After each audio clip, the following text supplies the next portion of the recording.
Assalamualaikum warahmatullahi wabarakatuh. Perkenalkan, nama saya Juda, NIM 1022000026, Prodi Hukum Pidana Islam, Fakultas Syariah, UIN Sultan Taha Saifuddin Jambi. Maksud dan tujuan saya membuat video ini yaitu mengerjakan tugas ujian tengah semester mata kuliah Usul Fikih, dosen pengampu Ibu Robiatul Adawiyah. Langsung saja jawaban. Hadis Mu'az sebelum mengirim Kathi ke Yaman yang berbunyi, Bismillahirrahmanirrahim. Anna Rasulullah sallallahu alaihi wasallam lama arada an ya'asa Mu'az illa Yaman qala kaifa taqdi iza arada laka qada qala aqadi bi kitabillah qala fa in lam tajid fi kitabillah qala fa bi sunnati Rasulillah sallallahu alaihi wasallam qala fa in lam tajid fi sunnati Rasulillah sallallahu alaihi wasallam wala fi kitabillah qala ajtahidu rayi wala lufad roba Rasulillah sallallahu alaihi wasallam sadrahu wa qala alhamdulillahillazi wafaqa rasulillahi liman yurdi rasulallahi, yang artinya, bagaimana kamu memutuskan perkara jika dianjurkan perkara kepadamu dalam urusan hukum? Mu'az menjawab, saya akan putuskan dengan kitab Allah. Jawab Mu'az dengan lugas. Nabi Shallallahu Alaihi Wasallam bertanya kembali, bagaimana jika tidak engkau temukan dalam kitab Allah? Saya akan putuskan dengan sunnah Rasulullah. Jawab Mu'az. Rasulullah bertanya kembali, jika tidak engkau dapatkan dalam sunnah Rasulullah dan tidak pula dalam kitab Allah? Mu'az menjawab, saya akan berijtihad dengan pemikiran saya dan saya tidak akan berlebih-lebihan. Maka Rasulullah SAW menepuk dadanya seraya bersabda, segala puji bagi Allah yang telah menyamakan utusan dari utusan Allah sesuai dengan yang diridhoi Rasulullah. Dan apa yang dimaksud dengan ijtihad? Ijtihad adalah sebuah usaha yang sungguh-sungguh yang sebenarnya bisa dilaksanakan oleh siapa saja yang sudah berusaha mencari ilmu untuk memutuskan suatu perkara yang tidak dibahas dalam Al-Quran dan hadis dengan syarat menggunakan akal sehat dan pertimbangan matang. Dan apakah ijtihad digunakan pada saat ini? Ijtihad pada saat ini masih dibutuhkan. Alasannya, karena perlu kita ketahui pada zaman sekarang banyak sekali masalah-masalah yang terjadi di dunia ini, dan permasalahan tersebut tidak ada di dalam Al-Quran dan hadis. Oleh karena itu manusia dibekali Allah dengan akal, sehingga mari kita memanfaatkan akal itu, salah satunya dengan berijtihad. Contoh ijtihad di masa Khulafaur Rasyidin: 1.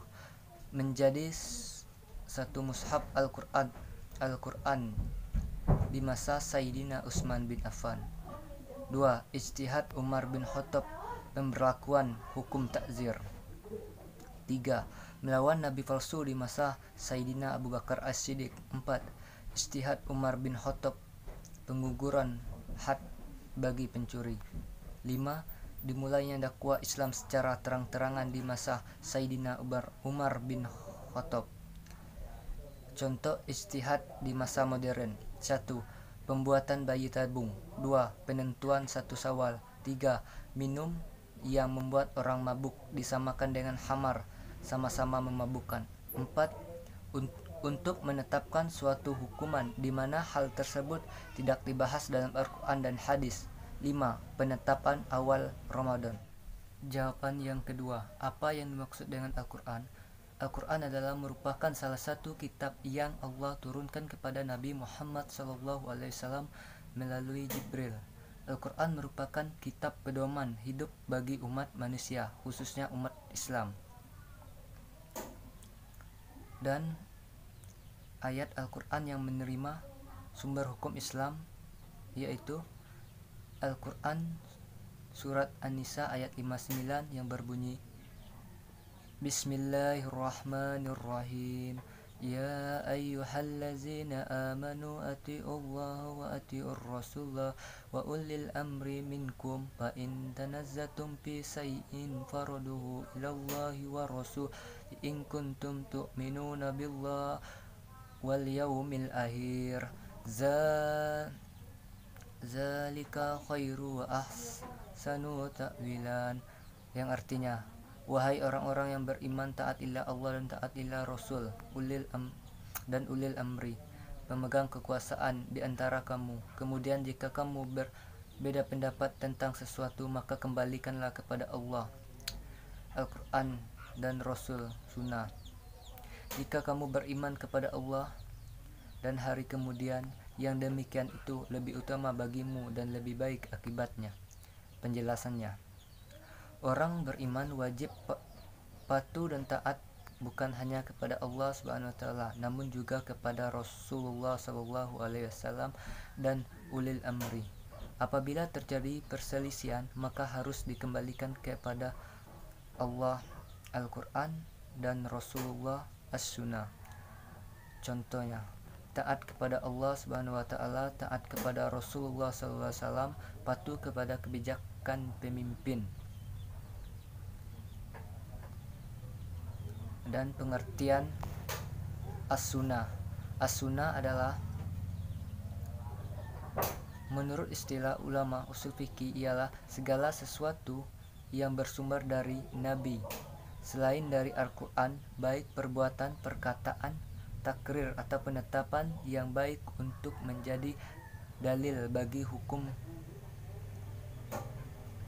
syar'i.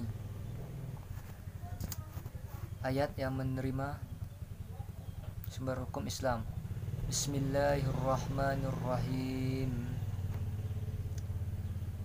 Qul ati'ullaha wa rasul fa in tawalla fa innallaha la yuhibbul kafirin, yang artinya, katakanlah taatilah Allah dan Rasulnya. Jika kamu berpalingan, maka sesungguhnya Allah tidak menyukai orang-orang kafir. Quran surat Ali Imran ayat 32. Penjelasannya, sebagai bukti kecintaan kepada Allah, maka katakanlah wahai Nabi Muhammad, taatilah Allah dan Rasul yang telah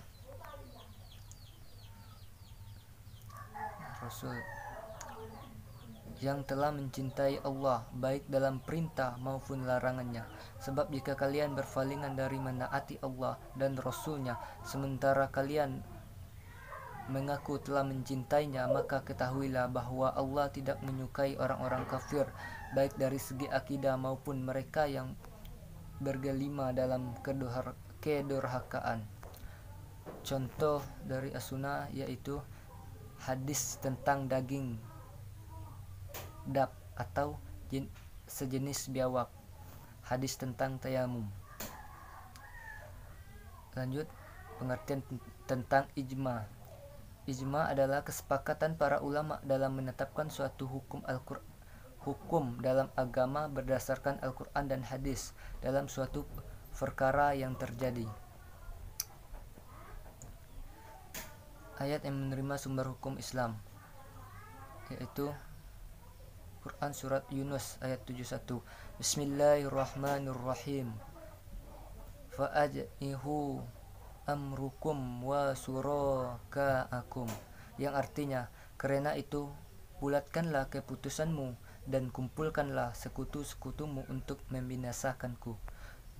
Penjelasannya, jagalah keputusanmu itu dirahasiakan, karena Allah mengetahui apapun yang kamu rahasiakan. Kemudian bertindaklah terhadap diriku sesuai kehendak kamu, dan janganlah kamu tunda lagi keputusan untuk membinasakanku. Aku yakin Allah bersamaku dan akan menolongku. Contohnya yaitu keputusan para alim ulama bahwa vaksinasi dan imunisasi diperbolehkan. Lanjut tentang kias. Kias adalah analogi atau perumpamaan untuk menentukan hukuman fikih terhadap sesuatu yang belum ada ketentuan hukumnya. Ayat yang menerima sumber hukum Islam yaitu surat Yusuf ayat 111. Bismillahirrahmanirrahim. Laqad kana fi qasasihi ibratu laulil albab ma kana hadisa yubtara walaki tasdiqal ladzi baina yadahi wa taksila kula sayyi wa huwa dawarah matala qaumin yu'minun, yang artinya, sesungguhnya pada kisah-kisah mereka itu terdapat pengajaran bagi orang yang mempunyai akal. Al-Quran itu bukanlah cerita yang dibuat-buat, tetapi membenarkan atau kitab-kitab yang sebelumnya, menjelaskan segala sesuatu sebagai petunjuk dan rahmat bagi orang-orang yang beriman. Penjelasannya, sesungguhnya dalam kisah Rasul yang kami kisahkan padamu dan siksaan yang menimpa orang-orang yang mendustakan terhadap pelajaran bagi orang-orang yang berakal sehat. Contohnya yaitu menganalogikakan narkotika yang pada zaman Nabi Muhammad tidak ada dengan khamar atau minuman memabukkan. Lanjut tentang ihtisan. Ihtisan adalah kecenderungan seseorang pada sesuatu karena menganggapnya lebih baik, dan ini bisa bersifat lahiriah atau hissi ataupun maknawiyah, meskipun hal itu dianggap tidak baik oleh orang lain. Ayat menerima sumber hukum Islam yaitu surat Al-Baqarah ayat 185 yang berbunyi Bismillahirrahmanirrahim. Yuridullahu bikumul yusra wa la yuridu bikum usra, yang artinya, Allah menghendaki kemudahan bagimu dan tidak menghendaki kesungkaran bagimu. Penjelasannya, Allah menghendaki kemudahan bagimu dengan membolehkan berbuka dan tidak menghendaki kesungkaran bagimu dengan tetap mewajibkan puasa dalam keadaan sakit atau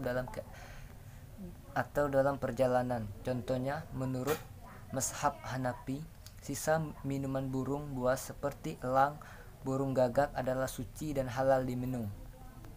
Lanjut tentang maslahah mursalah. Adalah sesuatu yang baik menurut akal manusia, dapat mewujudkan kebaikan atau menghindarkan keburukan bagi manusia. Sesuatu yang baik tersebut juga selaras dan sejalan dengan tujuan hukum Islam. Tujuan hukum Islam, hanya saja tidak ada dalil dalam Al-Quran maupun hadis Nabi SAW yang menyuruh untuk mengajarkannya atau melarang untuk melakukannya. Hadis yang menerima sumber hukum Islam yaitu hadis riwayat Muslim nomor 203 yang berbunyi kullu muskiri khamru wa kullu khamri haram, yang artinya setiap yang memabukkan adalah hamar dan setiap hamar itu haram. Penjelasannya, karena segala sesuatu yang memabukkan, entah itu makanan, minuman atau apapun, dihukumi dengan hamar. Contohnya adanya penjara, mata uang, dan buku nikah. Lanjut tentang huruf.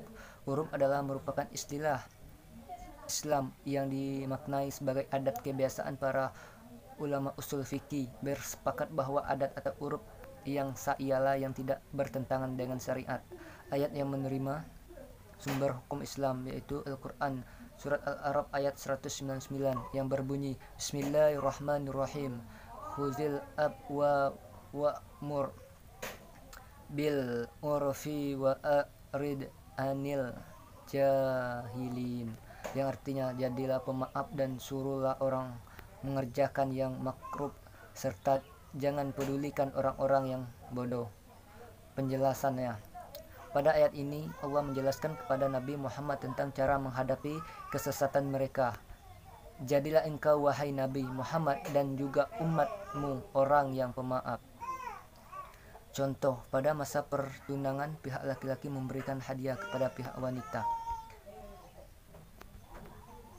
Lanjut, saddu zari'ah adalah menolak sesuatu yang boleh agar tidak mengantarkan kepada sesuatu yang dilarang. Ayat yang menerima sumber hukum Islam yaitu surat Al-An'am ayat 108 yang berbunyi Bismillahirrahmanirrahim wa la tasubu lazina yad'una min dunillahi fasasubbu wa adwa bi khairin, yang artinya dan janganlah kamu memaki sesembahan yang mereka sembah selain Allah, karena mereka nanti akan memaki Allah dengan melampaui batas tanpa dasar pengetahuan. Penjelasannya merupakan bentuk bagi dari perdamaian ayat ini sebagai dalil wajibnya menerapkan kaidah saddu zara'i dalam menyikapi suatu permasalahan, dan terkadang seseorang juga perlu mengalah atas kebenaran atau hak yang dia miliki apabila tindakannya dalam mempertahankan haknya akan berdampak keburukan yang lebih besar. Contohnya, larangan seorang mencegah mengalirnya air ke perkebunan atau sawah. Lanjut, tentang qaul sahabi. Qaul sahabi ialah pendapat sahabat Rasulullah SAW tentang suatu kasus di mana hukumnya tidak dijelaskan secara tegas dalam Al-Quran dan hadis. Ayat yang menerima sumber hukum Islam yaitu Al-Quran surat Ali Imran ayat 110 yang berbunyi Bismillahirrahmanirrahim kuntum khairu umati uhrijas linnasi ta'muruna bil amrufi wa tawhana an munkari wa tu'minuna billah walau amana ahlu kitabi lakana khairu lahum, yang artinya kaum atau umat Islam adalah umat terbaik yang dilahirkan untuk manusia karena kamu menyuruh berbuat yang makruh dan mencegah dari yang mungkar dan beriman kepada Allah. Sekiranya ahli kitab beriman, tentulah itu lebih baik bagi mereka. Penjelasannya, kamu adalah umat yang terbaik yang dilahirkan untuk manusia menyuruh kepada yang makruh dan mencegah dari yang mungkar dan beriman kepada Allah, artinya kita menyerahkan hidup kita kepada Allah serta aturannya termasuk mengikuti jejak Rasul utusannya. Contohnya menyatakan tentang hukuman potong tangan bagi pencuri. Lanjut, tentang sar'ub man qablana. Sar'ub man qablana adalah hukuman-hukuman Allah yang dibawa oleh para nabi atau rasul sebelum Nabi Muhammad SAW dan berlaku untuk umat mereka pada zaman itu. Ayat yang menerima sumber hukum Islam yaitu Al-Quran surat Al-An'am ayat 146 yang berbunyi Bismillahirrahmanirrahim allazina hadu haramna kulla zikwa minal baqari wal khanami khairamina alaihim suhumahuma, yang artinya kami haram atas orang-orang Yahudi setiap atau binatang yang punya kuku dari sapi dan kambing, kami haramkan pada mereka lemaknya. Penjelasannya, dalam Al-Quran maupun hadis Nabi disyariatkan untuk umat sebelumnya, dinyatakan pula berlaku untuk umat Nabi Muhammad dan dinyatakan berlaku untuk selanjutnya. Contohnya, orang-orang beriman dari kalangan kaum Nabi Ibrahim maka disyariatkan mentaati syariat yang diturunkan kepada Nabi Ibrahim. Baiklah, itulah yang dapat saya jawab dari pertanyaan-pertanyaan. Apabila ada kekurangan atau kesalahan, Saya mohon maaf yang sebesar-besarnya. Saya akhiri. Billahi taufik wal hidayah. Wassalamualaikum warahmatullahi wabarakatuh.